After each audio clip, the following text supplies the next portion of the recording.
पंढरपूरमध्ये वारीच्या पूर्वतयारी पूर्ण गतीने चालू आहेत। यावर्षी आमच्या अंदाजाने जवळपास 32 ते 35 लाख वारकरी येण्याच्या शक्यता असल्यामुळे आम्ही त्याच पद्धतीने नियोजन पूर्ण केलेली आहेत। माननीय मुख्यमंत्री महोदय आणि माननीय पालकमंत्री महोदयांच्या मदतीने जवळपास आम्हाला यावर्षी भरभरून निधी भेटलेली आहेत।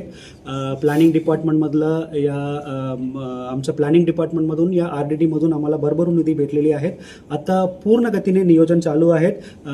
मागच्या वर्षी कंपेअर करत असताना यावर्षी हिरकणी कक्ष असो या जर्मन हँगर्स असो वॉटरप्रूफ मंडप असो बैलसाठी आपल्याला लागणारे चारा असो स्वागत कमान असो जवळपास आणि लागणारे टॉयलेट्स असो मॅनपॉवर लागणारे मनुष्यबळ असो सगळं मागच्या वर्षी अपेक्षा यावर्षी दुप्पट आम्ही नियोजन केलेली आहेत। त्याच पद्धतीने आता टेंडर वगैरे काढून काम सुद्धा फील्डवर सुरू झालेली आहेत।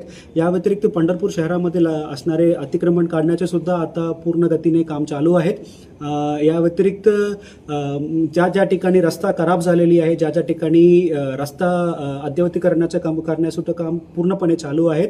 आणि पालखी स्थळामध्ये आता खास करून आता पावसाचा काळ असल्यामुळे चिखल होण्याची शक्यता असल्यामुळे आम्ही DPDC मधून मुर्मीकरण करण्यासाठी निधी सुद्धा उपलब्ध करून दिलेली आहे। त्याप्रमाणे आता पूर्ण काम चालू आहे।